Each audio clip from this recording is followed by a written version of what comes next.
This is Open to Debate. I'm John Donvan. Hi, everybody. I'm a published author. My book, In a Different Key, The Story of Autism, was a New York Times bestseller, and it was even a finalist for the Pulitzer Prize.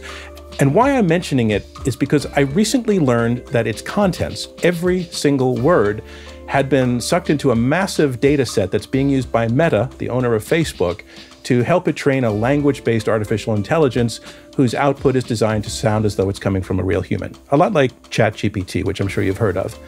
I learned about this from an article in The Atlantic, which said that close to 170,000 books had had their content scraped for this project. So I checked, and yes, my book was on the list. So this is my first unexpected encounter with the burgeoning reality of generative AI, and I'm still working through how I feel about all of this, but I am interested to hear the arguments that will be made by the two sides in this episode who will be debating the relationship between creative humans and machines that learn, and whether the latter should be seen as intruders and oppressors or as partners and collaborators and liberators.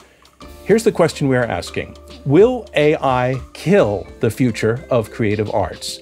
Answering yes to that question is the author and film producer Jonathan Taplin. Jonathan has had a storied career. He started as a tour manager for Bob Dylan in the late 60s.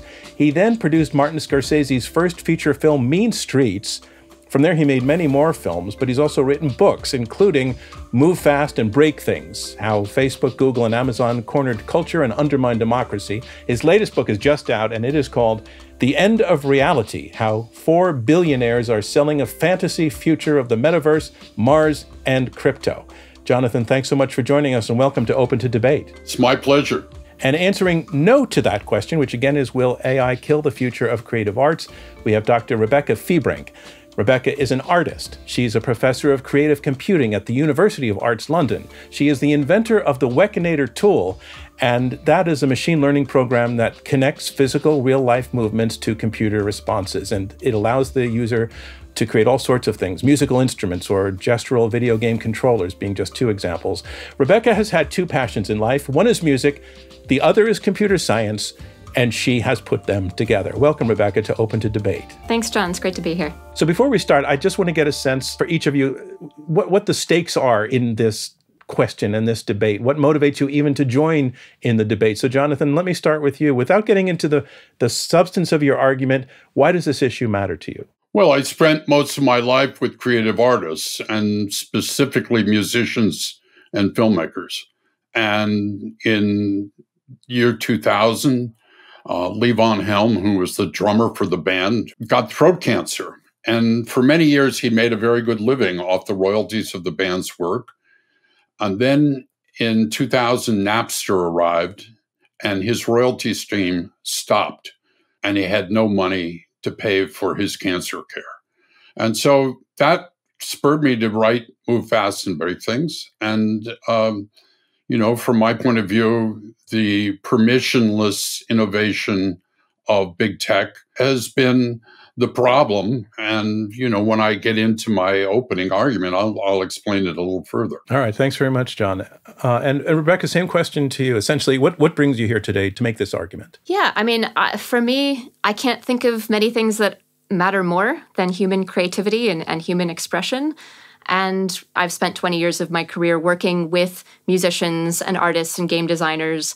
I'm really interested in what, especially AI, but other technologies as well, what tech can offer them that's valuable to them. I like building a lot of things with creators and then seeing what they do with it. So I'm excited to talk about that. But at the same time, I see a lot of misconceptions out there right now about what AI is, what it's for, what it can or can't do. I want to spend some time today clearing those up. And also, I see some really amazing alternative visions coming from the arts communities for what AI can be and what it should be that I think offer us an alternative to the stories we're being told by big tech. Thanks, Rebecca, and thank you, John. So let's move into our first round, and our first round is composed of opening statements, uninterrupted, made by each of you in sequence. You each get up to 4 minutes to explain your position. Jonathan, you are up first, and you are answering yes to the question, will AI kill the future of creative arts? Here's your turn to tell us why. So A few months ago, Getty Images sued Stability AI, the maker of the popular AI image generator Stable Diffusion, for not only ingesting 12 million of Getty's copyrighted photos, but for also altering and removing all the copyright management information from the images. It seems clearly unlawful, but big tech has successfully skated through legal matters for years, ever since Napster and YouTube were founded, waving the banner of permissionless innovation. I wrote a book in 2016 called Move Fast and Break Things of how big tech was wrecking the music business and the journalism business, and nothing has really changed. Only the biggest of big tech players will dominate generative AI because it requires massive amounts of computing power. Copyright appears to be fairly meaningless to Google, Meta, Microsoft. So while humans, creators rationally explore and debate this issue, tech corporations are using their work to train the generative machines that ultimately make the artists obsolete. Marvel wanted to be able to put every screenplay that it had ever paid for into a large learning model. And instead of paying screenwriters, it would simply pay prompt writers who would write a 3-paragraph prompt of what the new Marvel movie would be. The Hulk meets Tony Stark in Iceland, and then in the second act, someone else comes in, and fairly simple description. And then in a few hours, they'd have a first draft screenplay, which normally takes them 9 months and $750,000. So, Mark Andreessen thinks this is all hunky-dory because it will make Hollywood more efficient. What it will turn out will be something as banal as your attempt to have ChatGPT write a Stephen King novel.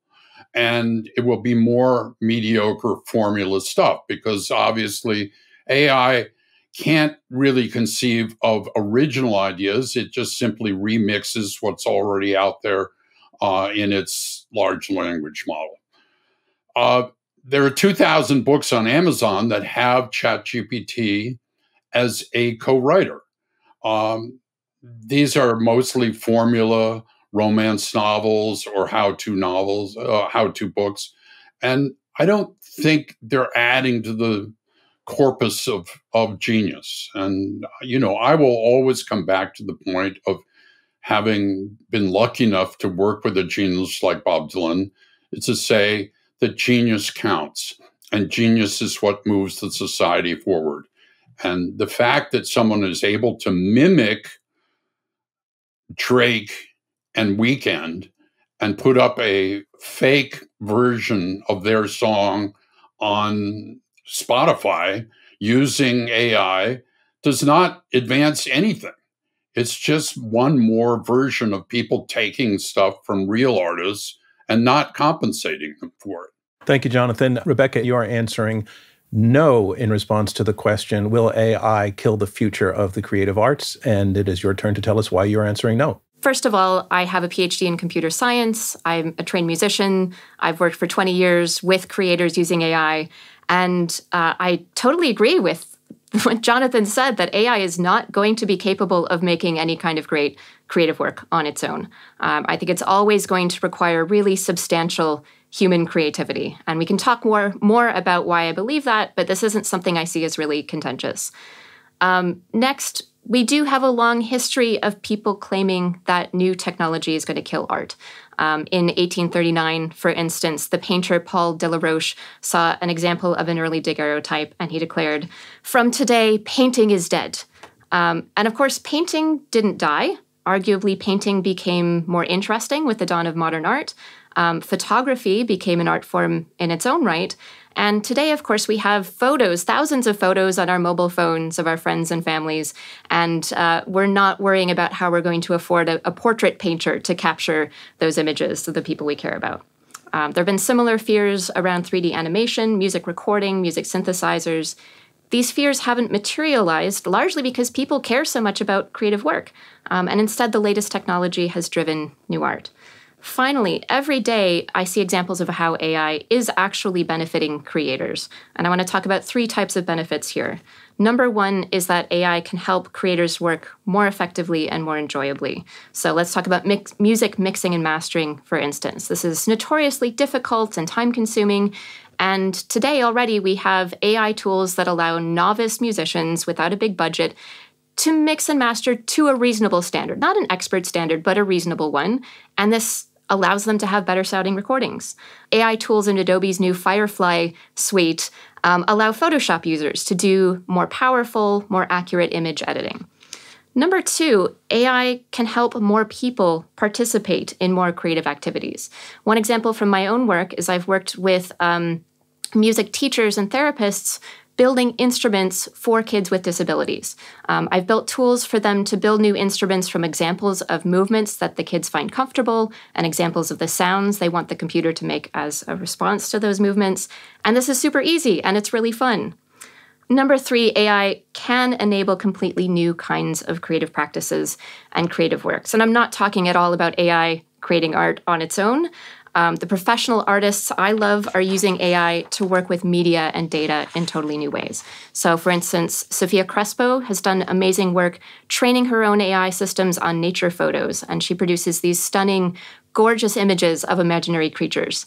Stephanie Dinkins is a New York-based artist who, in one recent work, created what she called a multi-generational memoir of a Black American family told from the perspective of an AI of evolving intellect. She trained her own machine learning system on oral histories from 3 generations of women in her family, and this lives in a sculpture that you can walk up to in an art gallery and have a conversation with about these histories. I have dozens more examples like this. None of this suggests to me that AI is killing the creative arts. Yes, there are risks and disruption. We should be absolutely critical of big tech. We should be talking about how to minimize the likely harms here.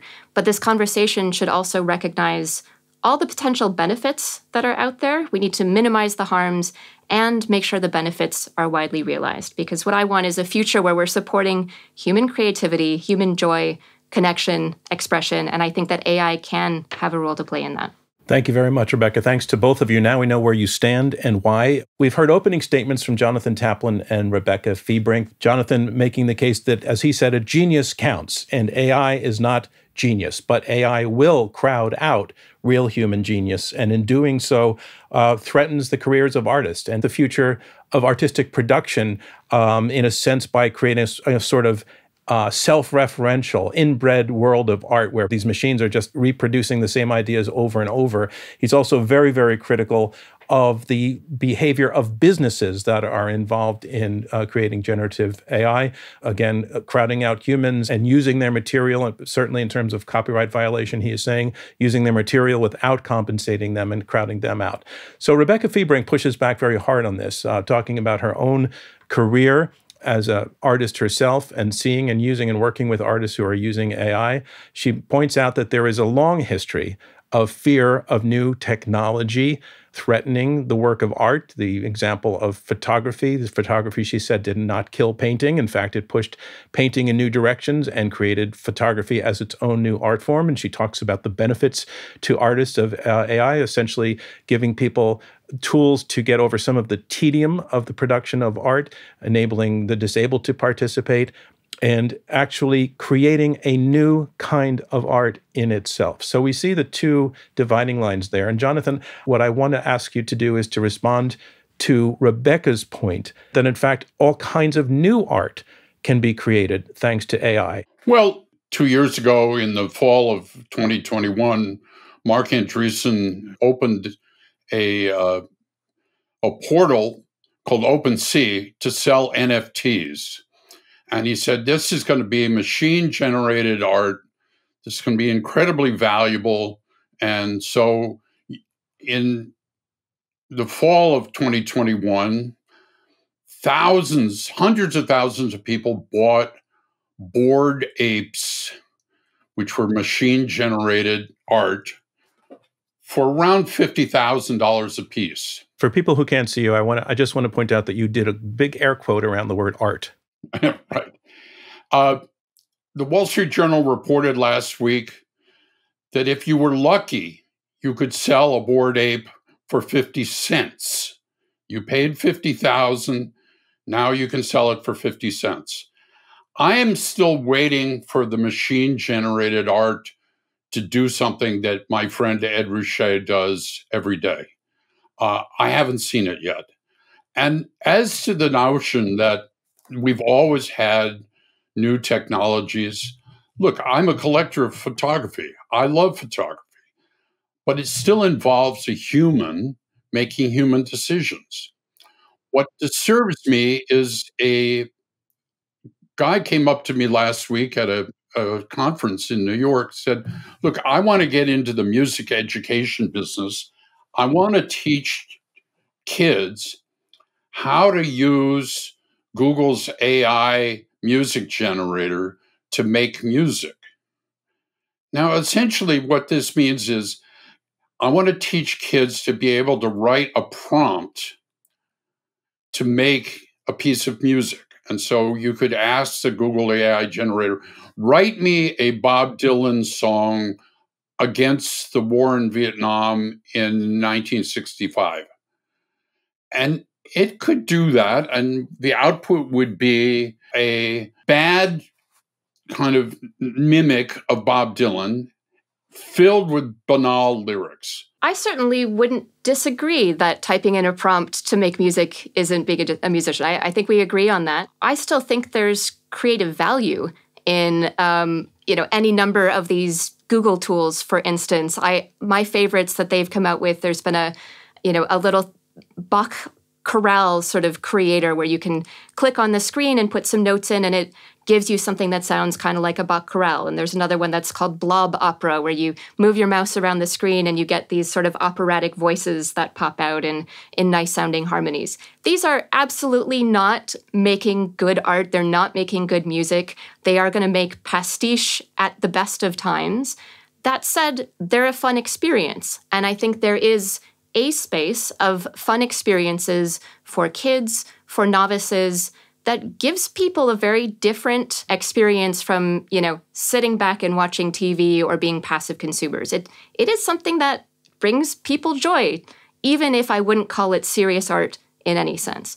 But I think to go further than that, that is a very tiny corner of where I see both the creatively interesting and economically promising uses of AI. I think a lot of the important tools that are going to make a real difference for most professional artists and musicians use AI in much simpler, smaller ways where it doesn't feel like you're interacting with some other intelligence.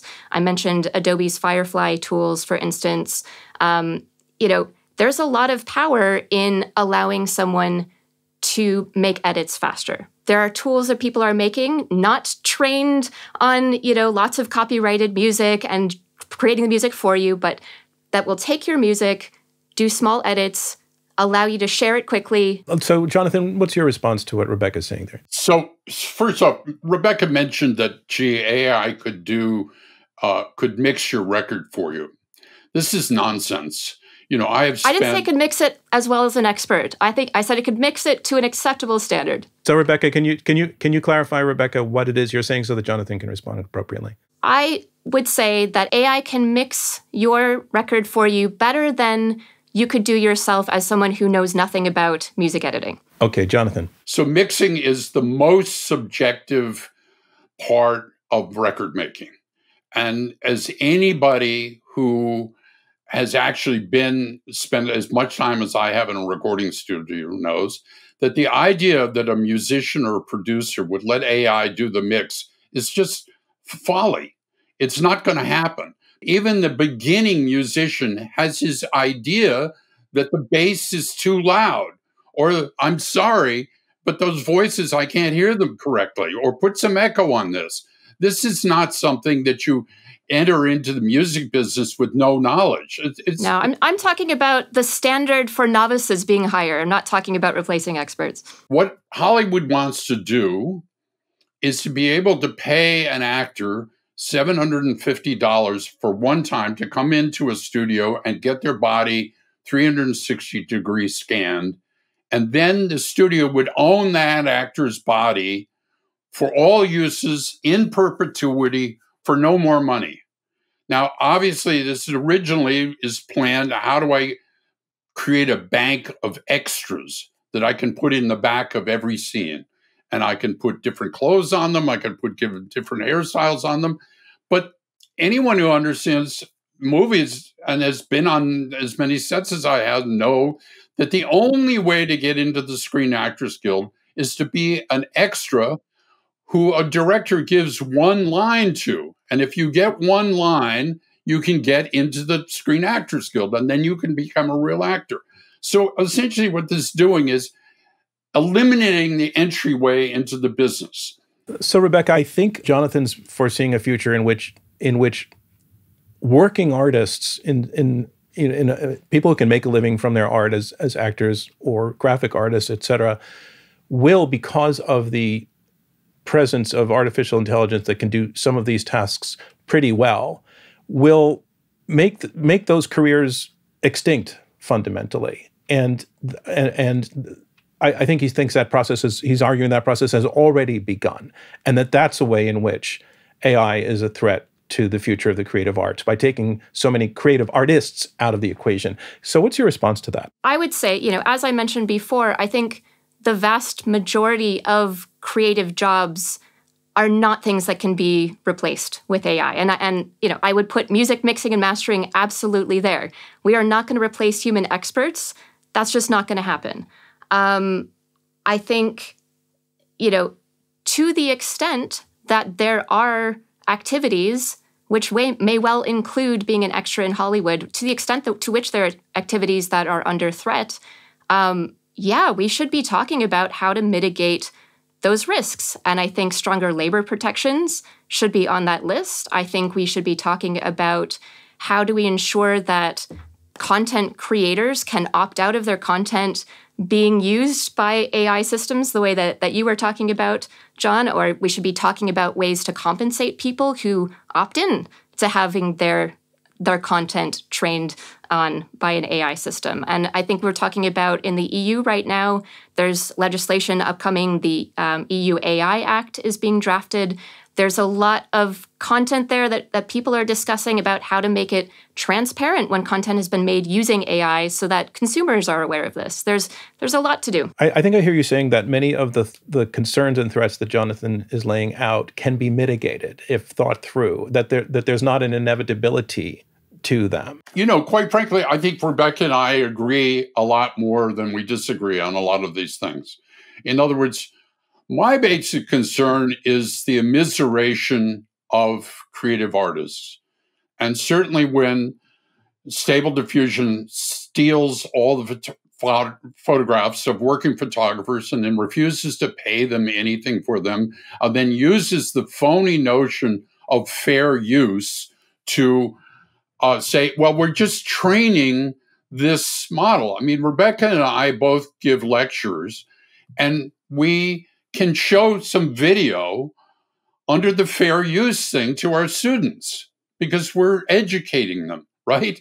But the idea that Stable Diffusion is educating its AI, which is then going to go off and produce photographs for ad agencies and everything else without paying photographers, which are the basis of the thing, is nonsense. Let me pivot to something I'd like us to listen to. You referred to this, Jonathan, that a TikTok creator released back in April of 2023 a piece of music that it appears was composed by a human being, but the voice, it was an AI-generated version of the singer Drake. Drake had no participation in this project, it is believed. Let's just listen to what this sounded like, and then let's talk about its meaning.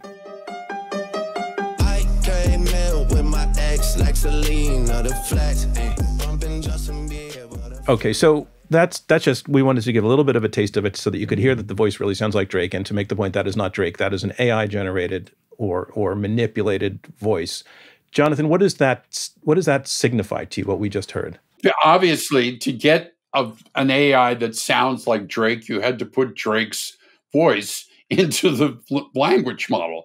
Then you wrote, give me something that sounds like Drake. And I can do that on Google's music model right now. I can ask for it to give me a Bob Dylan song.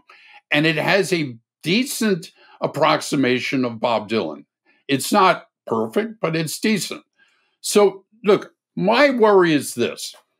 I agree that there are tools that AI might be able to do, and certainly in the visual effects business in Hollywood, AI has a lot of use in the same way that AI is probably better at reading a mammogram than a human. But what I do not want is to think about the way that AI takes the jobs of other people and makes them essentially have no purpose. Sam Altman said that he expects the marginal cost of intelligence to fall close to zero within 10 years. He said the earning power of many, many workers would be drastically reduced in that scenario. It would result in the transfer of wealth from labor to the owners of capital and the owners of the AI so dramatic that it could be remedied only by a massive countervailing redistribution known as universal basic income. Now, I am very aware that AI is going to eliminate a lot of jobs of white-collar workers in the world, but I don't want it to eliminate the artists. I want them to be the last people standing in this onslaught. Okay, so Rebecca, Jonathan said a lot just then, bouncing off of that piece of music that we heard. So I want to go back to that piece of music and just ask you what it represents to you. I think this is an unethical and possibly illegal use of somebody else's content. You don't think that it essentially illustrates that AI will crush future artistic creativity? No, I don't think so. I think we need to have clear legal protections around people doing that. And again, we've got some of those already. There's going to be more coming out. I think there's potentially something interesting there for artists who do want to release, say, models of their voice. Grimes has done this. Holly Herndon has done this to say, you know what?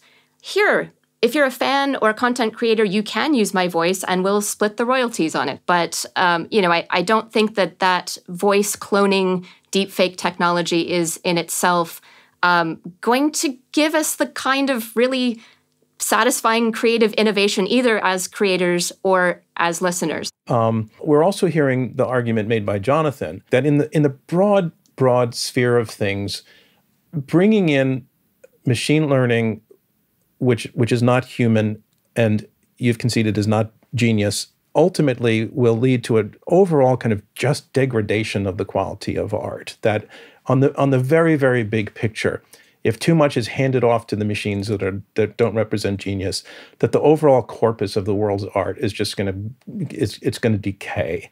I'd like to ask you at first, Jonathan, just to what are we talking about when we're talking about creativity, and then let Rebecca respond to that point about whether the world's art is just going to decay in its quality the more the machines take part in it. Well, look, I was lucky enough to be around in the 1960s when there was an explosion of creativity, both in the music and then in the early 70s in the film business. And it came out of individual artists making really individually important decisions. But today, the problem is that 80 to 90% of popular culture is formulaic. What I think we're going to do is just get a lot more formulaic stuff. Rebecca and I both agree that this is never going to create anything that changes the world. This is never going to create like a Rolling Stone. It's never going to create Demoiselle d'Avignon. It's just not going to happen. So what we're going to get is a huge amount of mediocre content because AI is able to churn this stuff out. But I think I hear Rebecca saying her perception of AI making art is, generally speaking, in collaboration with human beings, not just put the box off in the corner and ask it to paint a picture. That the possibility for collaboration could actually cause an explosion of art. Am I getting that right? Absolutely. There's been research on human creative processes in all sorts of domains, looking at, what helps people be creative. One of the most important things is how many options did they explore? How much did they play around? How many different things did they try? And actually, a lot of what AI is offering to creators is the ability to to make that kind of experimentation just a little bit faster, just a little bit easier. And that's not the headline making stuff about AI composing songs. It's the little stuff around, hey, I can do this thing in Photoshop easier. Or, hey, I load my music tracks into my editor and it automatically recognizes what the instruments are. These are not sexy things, but I think as a whole, they're going to help people. So this is Mark Andreessen's efficiency argument. He says AI will transform Hollywood because it will make it more efficient. But you can go down to the Bob Dylan Museum in Tulsa, Oklahoma, and you can see 10 handwritten drafts of Like a Rolling Stone. Great art is not efficient. Tolstoy was never worried about efficiency. So we would like to bring in some other voices now, members of a small audience that we have here, some journalists that we have invited to listen into the debate as they are folks who think about and write about these issues.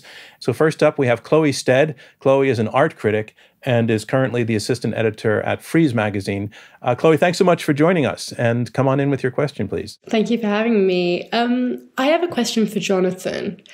In a recent roundtable in Spike Art magazine on AI and labor, the artist Sebastian Schmieg said that whenever I realize that what I have consumed has been produced by ChatGPT, I feel this instant deep boredom, which I think could push people, writers, for example, to really find the next level. Can you relate to this sentiment at all? So he says he feels boredom when he reads ChatGPT? Yeah, boredom, and that would actually mean that kind of writers or creatives in general could... So it inspires him to prove that the human is more capable than the machine.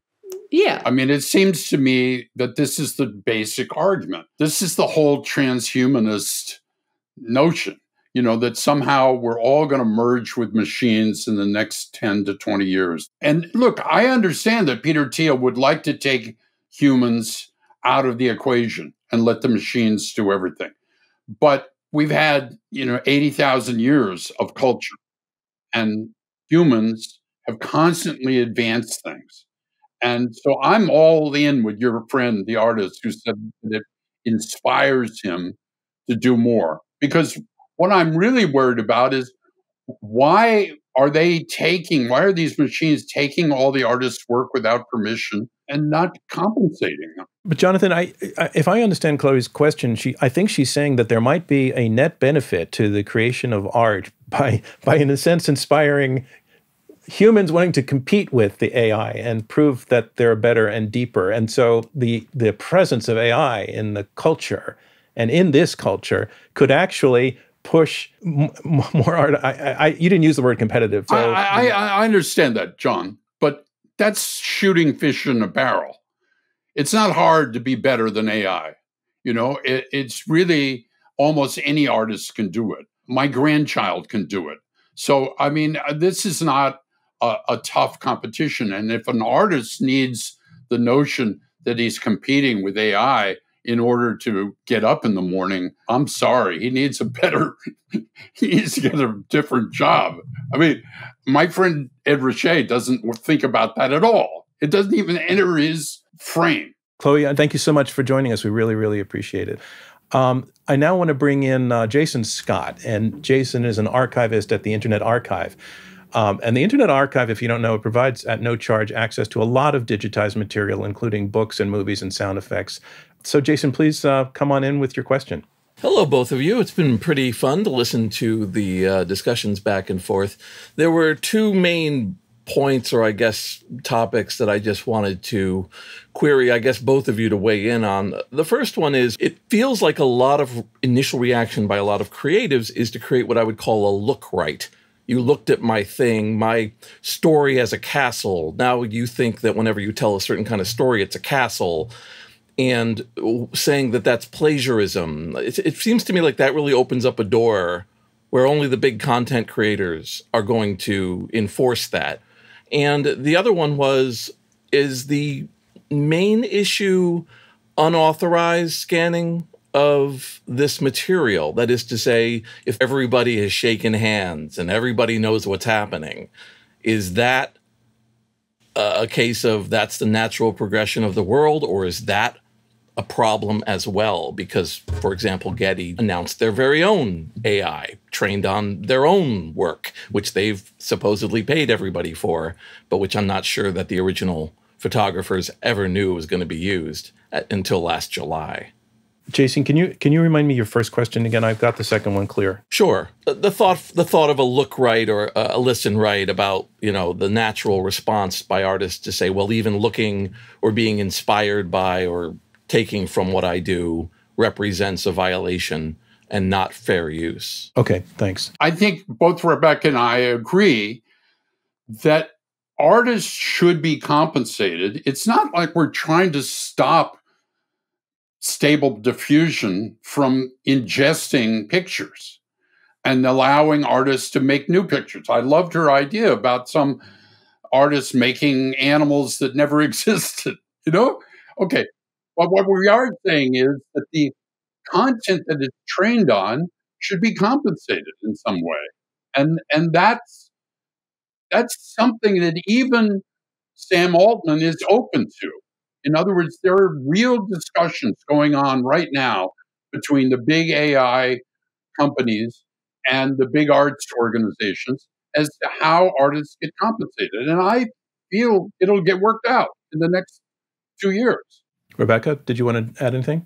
Yeah, I'll add, I'm not generally, optimistic or pessimistic. I have complicated feelings around policy changes that are being proposed. But another really positive development that I've seen recently coming from the US is there's a new project at Stanford called the AI Transparency Index, I believe it's called. And so this is something that people are trying to put in place even before there might be regulation or legal structures to say, hey, if you're a big company putting out AI models for other people to use, you should be transparent about how was it trained, what was the data, what are the risks that, what's the risk assessment that you've done, what are the limitations you've identified. And currently, none of the big companies are doing that well. And I think this is, great as yet another tool that we can point to say, hey, here's a way for us to put pressure on people to do these things more transparently and more ethically. On the totally other side of things, I think it also makes sense to think about more grassroots efforts that artists themselves can take. There's a new tool that was just launched recently called Nightshade, which I think is kind of wonderful, which allows you, if you're going to put images of your own creation on the internet, you can change the pixels in a particular way so that if somebody trains an AI on it, it messes with their model, right? There's all sorts of models for this kind of pushing back that I think are really healthy and necessary. Jason, thanks very much for your question, for your two questions. Now I'd like to bring in Eileen Kinsella. Eileen is the senior market editor at ArtNet. Eileen, thanks so much for joining us, and please let us know what your question is. Hi, thanks for having me. And Jonathan, I love that you mentioned Ed Ruscha, one of my favorite artists. And my question, because I cover the art market continuously, I wanted to kind of drill down on the question of killing creativity as it relates to the fine art market. And the notion of killing creativity because AI isn't creative, or killing creativity because it is destroying the economic basis for creativity. Like if you're an illustrator, maybe it helps you make certain illustrations, but maybe it's also like devaluing your career to the point where it morphs or disappears. I wanted to know how much those two factors are present as you always consider this question. So I would say that the second issue is the main one. In other words, I agree with Rebecca that there are tools that artists can use to enhance things. But if it devalues the thing, and I have a friend who runs an ad agency and says that he could see 5 to 7 years out in the future where he wouldn't need all the creative directors that he has employed, because many of the prompts I need an ad for Procter and Gamble's toothpaste. The copywriting could be done by the thing. I mean, certainly there will be a high-level person who will come in and edit it and everything, but many of these jobs people writing press releases, all of these kinds of creative jobs will be eliminated. And so ultimately everybody's job and value will go lower, and so that's more my concern than your first issue. Jonathan, I'm curious also, and actually maybe it's more of a question for Rebecca, that these sort of less esoteric types of creative production, like creating websites and writing ad copy, et cetera, that those are apprenticeship periods during which artists sort of learn, they put in their 10,000 hours of learning the bones of the work they have to do. And, Andy Warhol, was doing ads for Madison Avenue before he started doing really his own art. And my question, Rebecca, is there a danger that the elimination of these jobs, because they can be automated through AI, something that will sort of eliminate that kind of apprenticeship period and challenge the ability of artists to develop their skills, their identities, their voices, even if it's churning out ad copy for soap? Yeah, I would say that is a danger for some of the things that AI is likely to be competitive with, an intern. I would also say, of course, that the economics around people starting out in the arts have a lot of problems already that aren't due to AI. And, as someone who works at an art university, I see a lot of problems, with students coming from backgrounds where they have to get a full-time paid job right out of university. And, a lot of sort of traditional apprenticeship paths that might lead someone to, becoming a full artist down the road are already not tenable. So I think there are issues there. There are problems. AI is potentially exacerbating that. But one of the hesitations that I have around discussions like this is that it's very easy to blame AI, right? And I don't like seeing AI as a smokescreen for what are essentially, power grabs by big companies.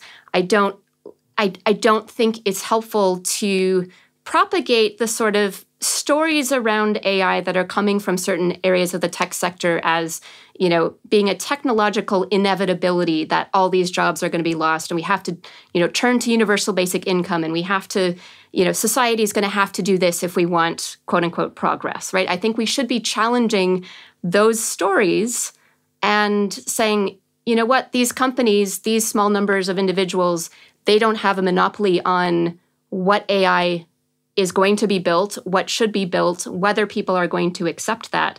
And I think we need to look at things from that bigger perspective as well. Okay. Thanks, Rebecca. And Eileen, I want to thank you very much for your question. And we are heading down the home stretch of this debate now and moving into our third round. And in that round, each of our two debaters makes a closing statement to tell us why they are arguing yes or no in answer to our question, will AI kill the future of creative arts? Jonathan, as you went first in the opening round, you'll go first again now. You have 2 minutes to tell us one more time why you are answering yes to that question. So music existed long before language. The earliest signs of music were found in Slovenia and France in the form of 80,000-year-old flutes made by Homo sapiens out of animal bones.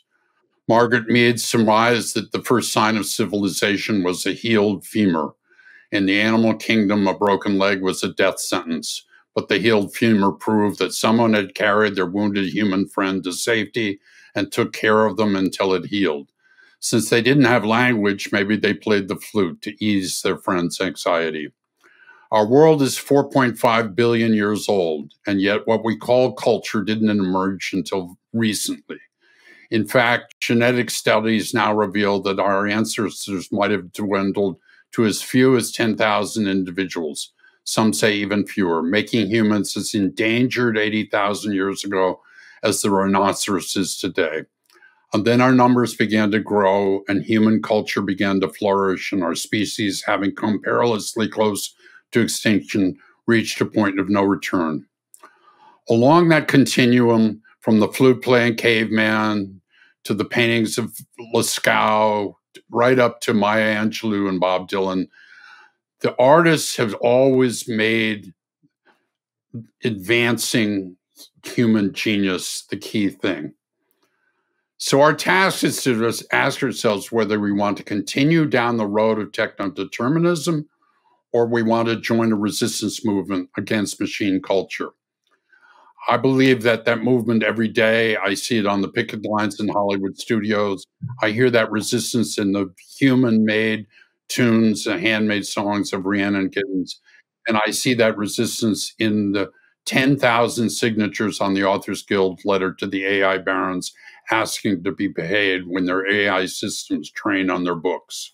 Thank you very much, Jonathan. And Rebecca, you get the last word with your closing statement. One more time, your answer to the question of whether AI will kill the future of creative art is no. One more time, please, to tell us why. All right. First, I want to thank you and Jonathan for a really fantastic conversation today. We've discussed several reasons I do not believe AI is going to kill the future of the creative arts. I think we all agree it's just not powerful or intelligent enough to replace humans doing truly creative work at any sort of mass scale. We've talked about the fact that there have been disruptions before in the arts, from photography to music recording, synthesizers. The landscape of jobs in creative work has changed continually over the past couple of centuries, but people's drive to keep being creative has pushed us through. I've talked a bit about how AI is already benefiting people. I talked about how AI tools can help creators work more efficiently, making media editing faster, for instance. And I see that as something really important to doing creative work people find satisfying.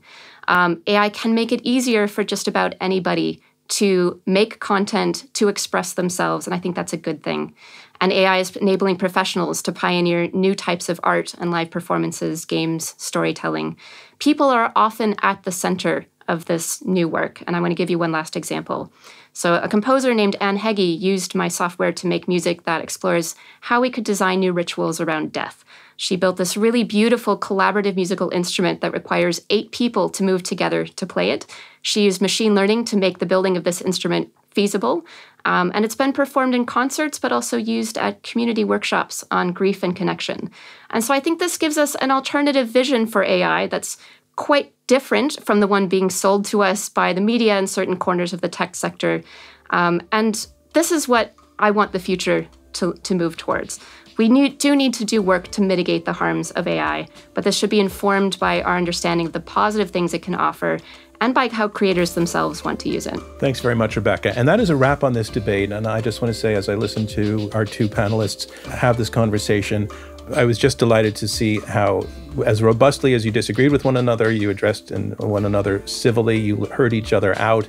That's the thing that we aim for at Open to Debate, that you are open and that you are open to debate. So, Rebecca and Jonathan, thank you so much for taking part in this program with us. It's been a pleasure. Thanks, Rebecca. It was fun. Thank you, John. It really was. I really appreciated hearing your perspectives. And I also want to thank our guest panelists, the journalists and others who asked questions, Chloe Stead, Jason Scott, Eileen Kinsella, for contributing some very, very interesting questions.